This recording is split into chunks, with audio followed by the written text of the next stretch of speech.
días. La Comisión de la Verdad les da la bienvenida a este sexto diálogo para la no repetición, larga vida a hombres y mujeres, líderes y defensores de derechos humanos. Esta es una apuesta decidida para que entre todos encontremos el pare, el basta ya, el no más asesinatos a líderes y defensores de derechos humanos. A mi lado, el presidente de la Comisión, Francisco de Ruz, nos presentará los primeros hallazgos y conclusiones de lo que ha sido este proceso de 5 diálogos para la no repetición, padre. Bien, muy buenos días a todos y a todas. Quiero empezar por agradecerle a los líderes campesinos, indígenas y afros que están aquí presentes, venidos de los territorios donde estuvimos conversando. Y por supuesto agradecerle a la comunidad internacional y a las instituciones del Estado. Primero, ¿en qué momento estamos? Hace un año la Comisión para el Esclarecimiento de la Verdad se propuso dialogar públicamente los grandes asuntos que tenemos que encarar para que no continúe y no se repita el conflicto armado interno. En este contexto, gran parte de la sociedad y sobre todo los jóvenes están en una posición muy definida de no tolerar más lo intolerable. Y es aquí donde la Comisión encuentra este diálogo público centrado en el respeto por la vida humana, pues si hay silencio e impunidad cuando asesinan a unos niños o a un estudiante o a un policía y no nos importa, es evidente que hemos perdido el más importante de los valores personales y colectivos. Pero además, si se asesinan a quienes deberían ser admirados y puestos como ejemplo ante el país, nuestros líderes sociales y los líderes de las comunidades y territorios, pues estamos en un horizonte donde estas personas que trabajan sin armas para dar protección y esperanza a las comunidades ponen en evidencia que la dignidad de nosotros como nación y como pueblo se ha hundido. Y quiero decirle, somos un escándalo ante la comunidad internacional. ¿Qué esperamos de ustedes en este momento en que el país en las calles clama por no tolerar más lo intolerable? Que se ponga como primer criterio de ser nación, de sembrar futuro, de respeto colectivo, de sentido de Estado, la vida y la grandeza humana igual de todas y de todos. Que así como se dé importancia a los líderes de los partidos, también golpeados por asesinatos, se dé toda importancia a los líderes directos de las comunidades y de los territorios. Y esperamos de ustedes la determinación de contribuir a esclarecer a los responsables y a los aparatos criminales y a los intereses que se mueven detrás de estas dinámicas.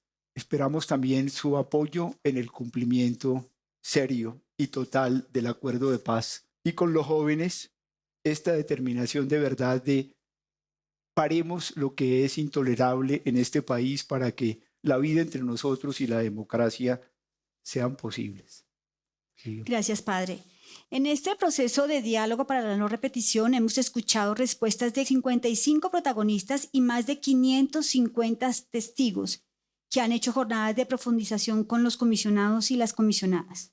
La participación ha incluido a miembros del Gobierno Nacional, también de la Fuerza Pública, de empresarios, de líderes y defensores de derechos humanos, de campesinos, también de pueblos étnicos, de víctimas del conflicto armado y de poblaciones LGBTI.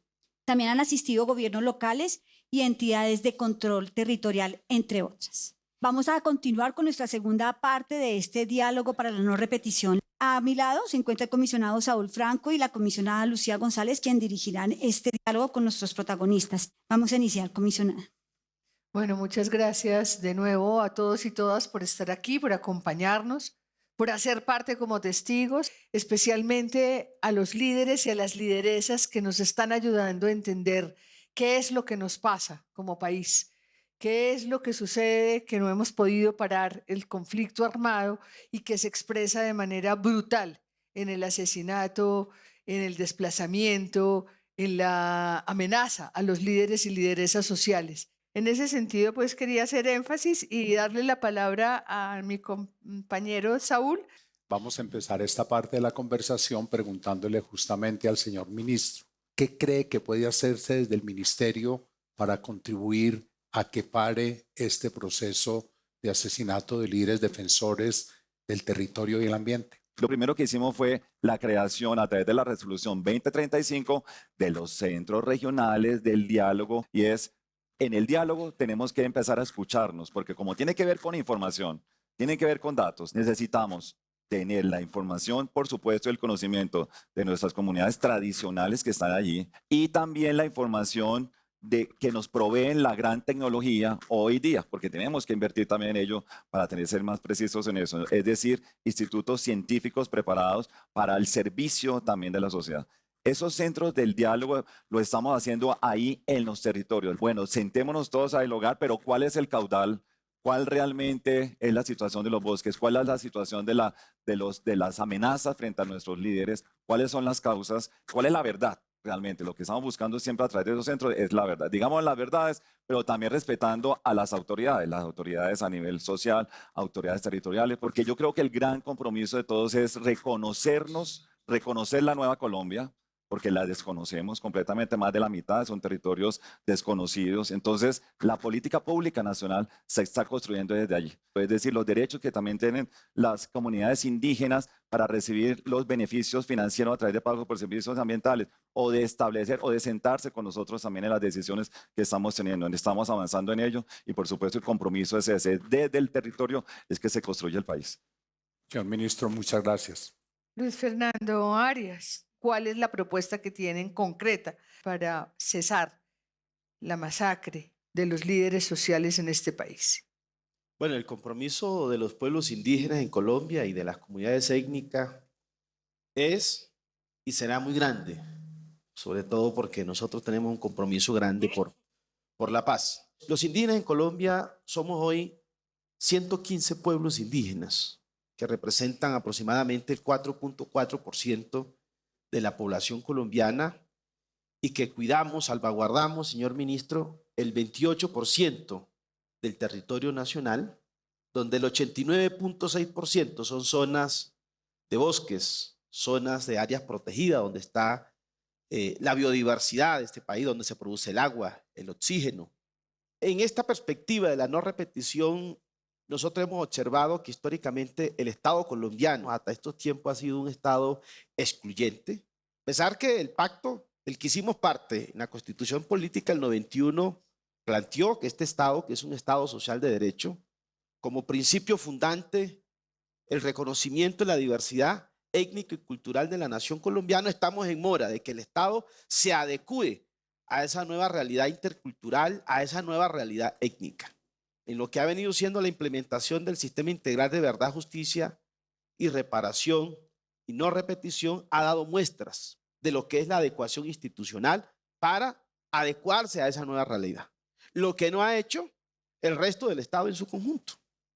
Y yo celebro que tanto la Jurisdicción Especial de Paz como la Comisión de la Verdad haya incorporado esa nueva realidad. Es a eso a lo que nos referimos. Muy pocas veces hablamos, por ejemplo, de la responsabilidad de la justicia, de la responsabilidad del Congreso de la República, que, por ejemplo, tenemos una gran omisión legislativa en materia del desarrollo rural. Necesitamos avanzar en reformas, en una reforma agraria integral que quedó planteada, por ejemplo, en el acuerdo de paz, y que ni siquiera se pudo presentar el proyecto de ley para desarrollarlo en el Congreso de la República. Estamos con toda la disposición de sentarnos con todos los actores sociales, políticos y económicos a hablar de la construcción de una nueva Colombia, la protección y la defensa de la casa común, que es el universo en su conjunto. Ese es el mensaje. Yo vengo de un pueblo al que nos asesinaron 387 líderes, a mi abuelo, a mi tío. Yo tengo hoy mis 2 hijos, uno de 1 año, uno de 11 años. Yo no quiero que mis hijos tengan que vivir lo que yo tuve que vivir en la violencia. Por eso nuestro compromiso y nuestra determinación es avanzar en el no retorno. Muchas gracias. Como ha visto, doctor Brunori, la defensa de los derechos humanos ha sido una de las causas, si no la más, del asesinato sistemático, podríamos decir, de líderes sociales en Colombia. ¿Qué más cree usted que podía hacer tanto la Oficina de Derechos Humanos como en general el sistema de Naciones Unidas frente a este problema en Colombia? Nuestro compromiso debe ser, 1, fortalecer la implementación en su integralidad, incluyendo el desarrollo rural, que es uno de los grandes temas estructurales que está detrás del conflicto. Dos, seguir informando, como es nuestro mandato, y creo una obligación ética al Consejo de Derechos Humanos, en nuestro caso, y la misión lo hará al Consejo de Seguridad, sobre los aciertos, los desafíos del proceso de paz.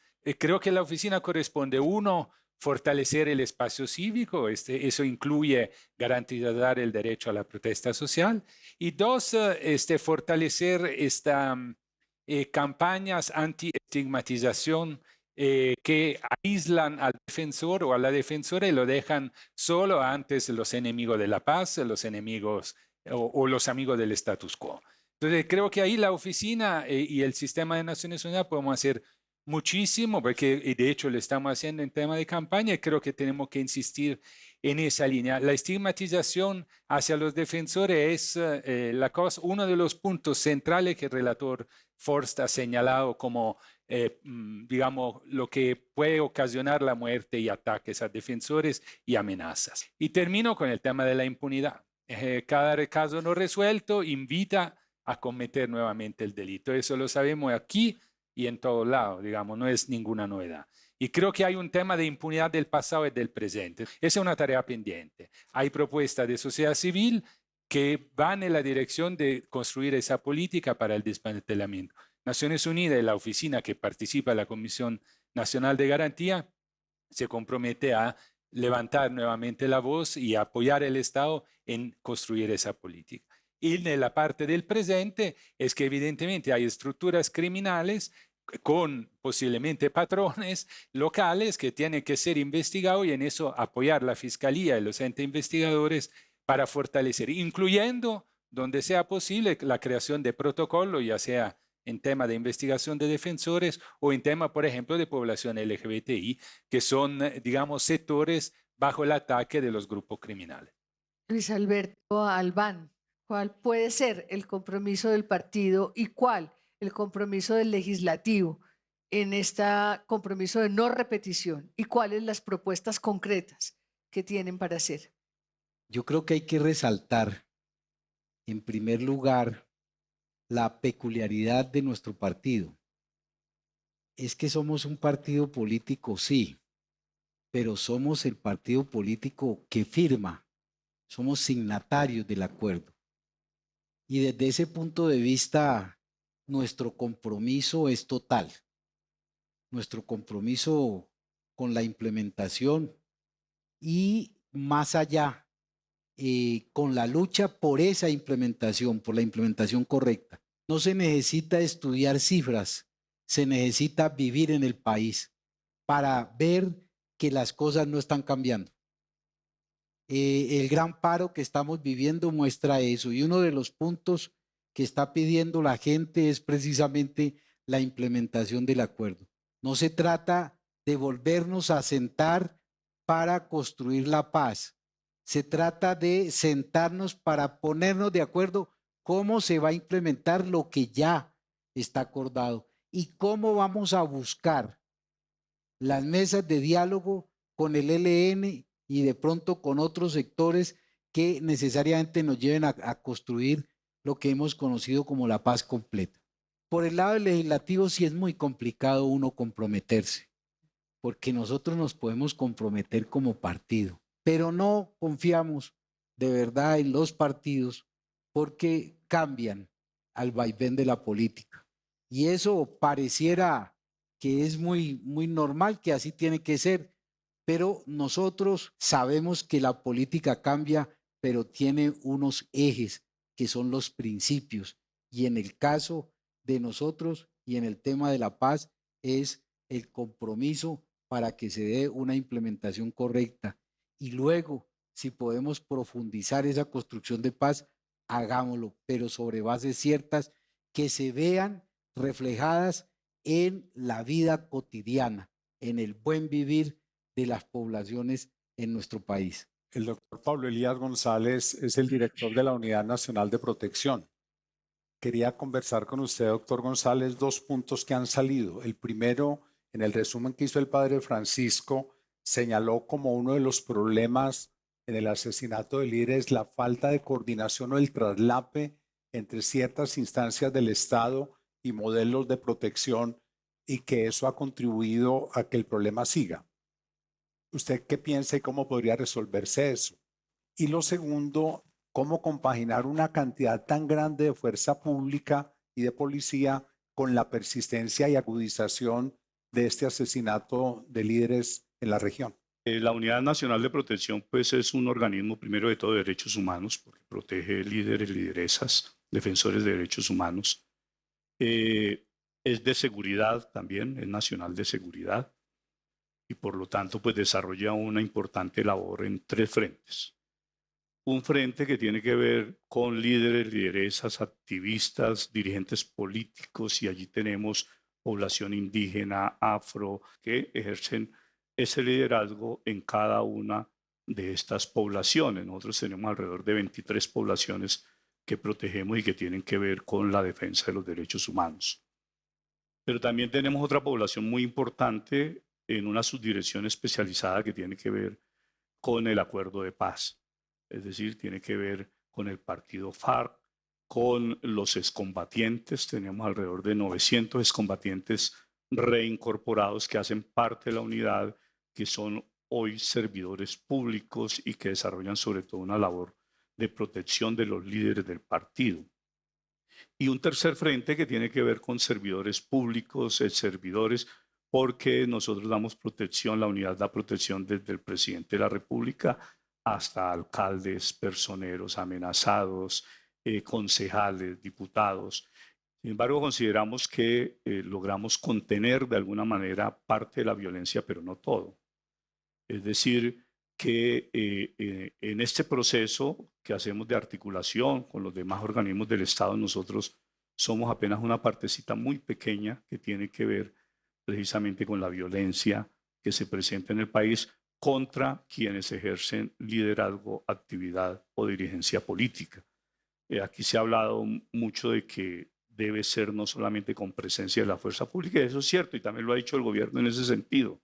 Atacar precisamente las causas que se presentan y que dan lugar a mucha criminalidad, que da lugar, por ejemplo, al tema del narcotráfico, de la minería ilegal, y que se concentra muchas veces contra líderes sociales porque se oponen a las pretensiones de esas organizaciones criminales, pero que al mismo tiempo son producto pues, de esta desigualdad social. Entonces, pensamos que una de las cuestiones que se debe realizar a nivel nacional, primero que todo, es atacar esa desigualdad social, pero también el desmantelamiento de las organizaciones criminales es muy importante, porque en la medida que baje la violencia, pues asimismo se va a rebajar la necesidad de protección individual. Nosotros realizamos protección individual en estos momentos de alrededor de 8.400 líderes. Esa es una cifra muy grande, pero aún así es insuficiente. Es decir, el problema no está en la protección individual. Gracias. María Alejandra Villamizar, desde ese espacio, desde tu lugar, ¿cuáles son las propuestas para que avancemos en la no repetición? Creo que así como el periodismo fue protagonista de esa reflexión sobre cómo el relato del conflicto se quedó en el camino, creo que hoy el llamado al periodismo es cumplir con su esencia, que es la verdad. Tiene la tarea fundamental de ser riguroso, de encontrar las historias y los contextos que llevan, por ejemplo, a la muerte de un líder social. Tenemos la tarea fundamental de diferenciar el relato del discurso político. Nosotros, los que ejercemos el oficio del periodismo, no estamos ajenos a las contradicciones del relato de nación que hemos tenido. Y tampoco hemos estado ajenos del relato centralista de este conflicto. Y tampoco hemos estado ajenos de la manipulación política del discurso alrededor del conflicto, de todos los lados. Los periodistas tenemos que entender que ser periodista en Colombia no es igual a ser periodista en un país que está en otro tipo de realidad y en otro tipo de sociedad, enfrentado a otro tipo de dilemas y a otro tipo de verdades, digamos, que se vuelven muy confusas por esta intervención también de la política.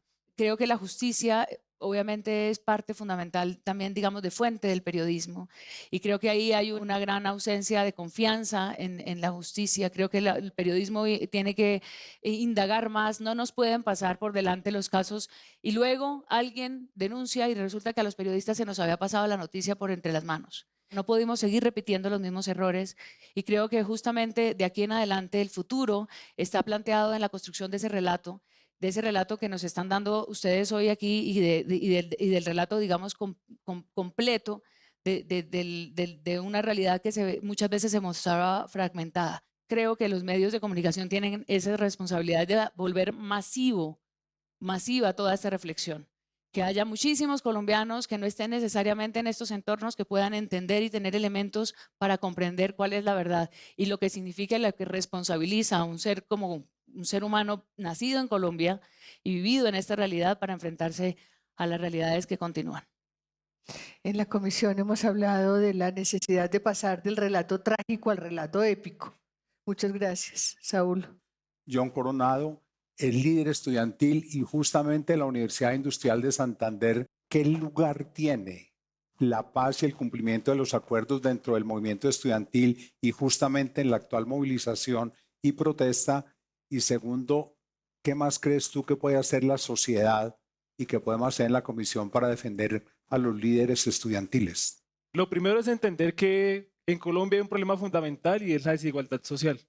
Entonces, en esa perspectiva, la educación, los estudiantes, tiene que ser ese elemento fundamental que nos permita cerrar esa brecha de desigualdad social. No podemos tener universidades que tienen el conocimiento científico más interesante del país, que tenemos desarrollo, que tenemos laboratorios impresionantes donde generamos conocimiento, pero en los territorios no tenemos agua potable, no tenemos luz, no tenemos condiciones de vida digna, y es ahí donde hoy la universidad y la educación tiene que ser ese componente fundamental que le permita a la sociedad colombiana ser partícipes de cerrar esa brecha de desigualdad social. En esa perspectiva, pues es muy importante que entre todos y todas entendamos que en la educación está la salida. Y en la educación está la salida porque la educación tiene que ser ese motor de desarrollo de este país.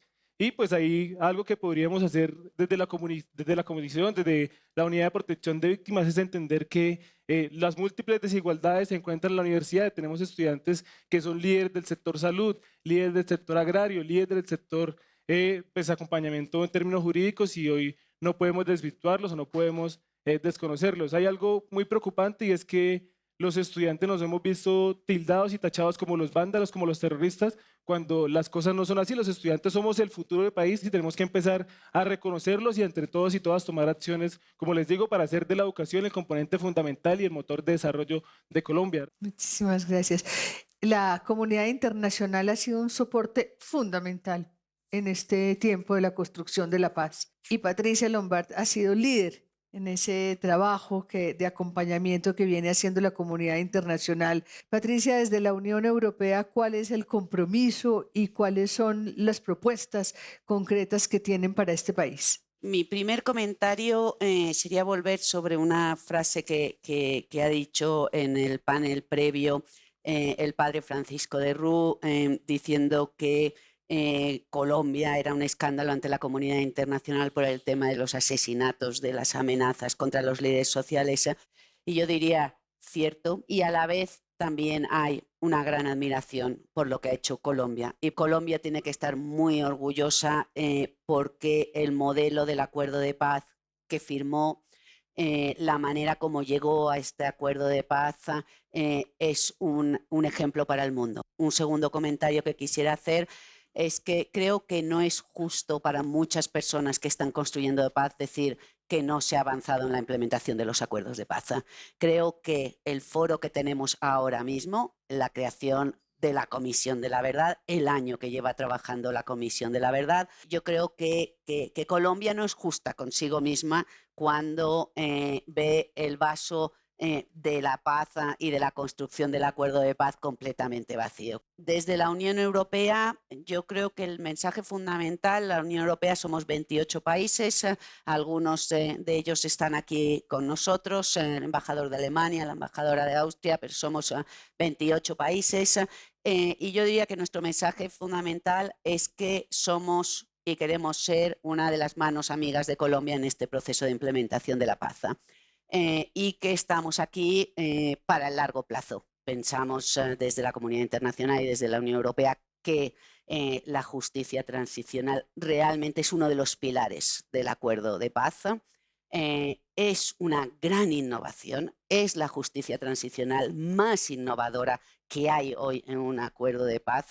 Y simplemente concluiría un poco con el tema de la implementación integral del acuerdo y la implementación en los territorios. Es necesario que el Estado llegue a los territorios también de una manera integral. Un último comentario: en la Unión Europea somos 28 países que salimos de 2 guerras enormes donde nos matamos entre nosotros y decidimos en un momento dado cambiar las armas, yo digo, por las salas de reunión.